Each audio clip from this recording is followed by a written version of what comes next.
Happy Saturday, everyone. I thought I'd come in here because last week I spent 3 full days, going to a seminar. And I know last week I was talking about how the health of our tummies affect how our mood and our happiness is. And then at the rest of the seminar, which was about 3 days, other speakers kept talking about how important nutrition is and how it affects us. And even the Surgeon General was there. Actually, he was a former Surgeon General, and he was talking to us about how important it is to have a good baseline health. And that helps the body heal itself, as we also talk about in chiropractic, but it's okay. And to promote health and not to focus on the disease. And just because something is legal, sorry, there's a background noise today. Oh, the mailman. All right, anyway, just because something is legal does not mean we should use it. And, this is coming from the Surgeon General, so that was really amazing. And then some of the other speakers also spoke about how, and I touched on this last time, how the foods that we eat affects our brain and even Alzheimer's and our mood. And so if we want to be happier, that we really should be careful on what we're eating or choosing to eat. And, I eat everything also, but I do try to eat healthier foods, although this week, oh, hi, whoever's here, please say hi. But, in Super Bowl and, of course, Valentine's Day, so I had a little more candy and Super Bowl food. So, again, that was affecting some of my swelling. But again, it's just nice to see that other doctors besides chiropractors are also talking about the importance of nutrition. I know a lot of people have been talking about it, but it was a good reminder for me too, because it reminded me of how food really affects our mood. Food affects our mood and our happiness. And there's been so many problems with Alzheimer's. Unfortunately, my aunt, she's pretty young. She's having, dementia and, problems with her brain, but they're also showing that sugar affects the brain a lot. So, having the whole, it affects us. Our food affects us. So I actually took notes today because I wanted to remember to talk to you guys about this. Okay, so then they also talked about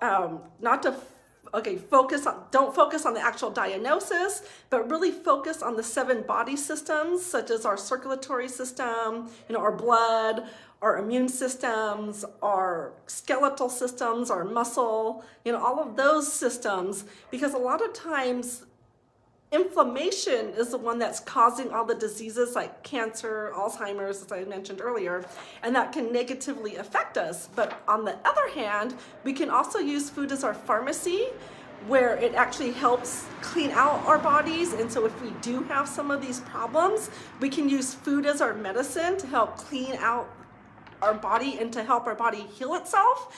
And so a lot of times too, when I was practicing in chiropractic, a lot of times people would come in with pain, and a lot of times I could get them better, not only physically moving their bodies around with the adjustment and working to break down the scar tissue, but actually to flush out their systems by having them eat better. And sometimes it's just a little tweak. It's nothing major. All right, and I am talking a little bit longer today because the seminar was like 3 hours, or sorry, not 3 hours, 3 days. So there was a lot of information to share. And normally I talk about different things, but I was kind of excited, and it's a good reminder because, again, the Surgeon General was there. So, and whoever's here, please say hi. But the Surgeon General was there talking to us. And actually Michael Phelps is there too. But anyway, it's the Surgeon General. And let's see, my other notes. Oh yes, the Surgeon General also shared, as most of us know already, but it's always a good reminder that 90% of illnesses are actually caused by our lifestyle. And then the Surgeon General shared the former Surgeon General shared a story that, and 10 to 20% of what makes us healthy is in the hospital. But he also shared a story with us saying that it really kind of, when he first started practicing medicine, he was so excited because someone had come into the hospital and was shot with gunshots. And he was, the Surgeon General, former Surgeon General, worked on this particular patient for 8 hours and saved him and saved his life. But then the second time the same patient came in, and he was shot, he was like, oh my gosh, okay, he still saved him, But then the third time, the same patient came in who was shot again. He really felt like, why am I doing all this? Because, I could be home with my family, but here I am trying to save someone, and then they're getting shot again. So although that's not necessarily a nutrition thing, he related it back to lifestyle. And so it's so important that that we take good care of ourselves, and then also put ourselves around people who can lift us up. So that was his story from the Surgeon General. And he also mentioned that, again, it's more important to have a baseline health. And for right now, everything going on in the world, I had a friend mention today, there's a lot of things going on in Canada.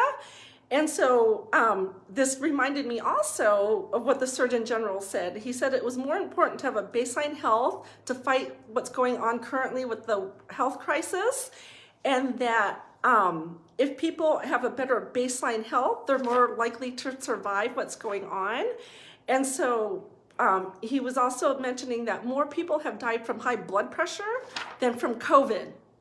And, I said the word, I hope I don't get bleeped out of this thing, but that's my point too, is in the Surgeon General also, he had mentioned that he had to be really careful how he said things, because he didn't want to get in trouble, or he used the word skewered from different sides, because he was trying to keep everyone happy.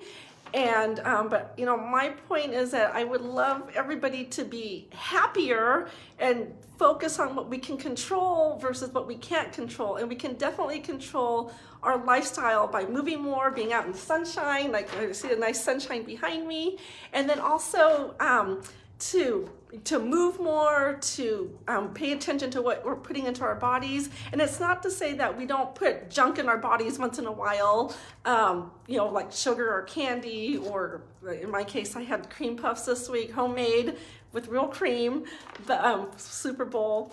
But but if we could do that in moderation, and like I said, you've seen me before too. I eat different foods. I eat the nutritious foods, and I also eat other foods, but I try to balance it out. If I know I'm not eating that well, certain foods, and I'll go back to eating other things. Like I love onions and garlic. That's really cleansing, and different vitamins through my food. And I do take a supplement too, because sometimes we can't get enough through our food. But this has been long. Oh, hi, Wenjing. Thank you for being here. And yes, again, this was a longer video because I spent 3 days in classes, and I just really wanted to share with everybody and to remind everybody that we don't have control over a lot of things, but we also do have a lot of control on a lot of things. And it was great to see the medical doctors actually talking about nutrition now. And even one medical doctor was saying, like, did medical doctors actually cause the cause of the opioid crisis, because that's what they're taught in school. But again, that's also another topic. But my goal today was, I just really wanted to share with you what I spent 3 days listening to. A lot of it was on nutrition at my seminar, my convention that I attended, and then even being able to meet and listen to a former Surgeon General of the United States speak, and it was just very interesting to hear, and I just wanted to share it with all of you. And I want everyone to be happier. And well, have a good week, and let me know what you think about in the comments below, and if we deserve to put good foods in our bodies. All right, well, you guys have a great week. Thank you for listening. I know I went really long today. I appreciate you guys, and I'm wishing you happiness. Bye.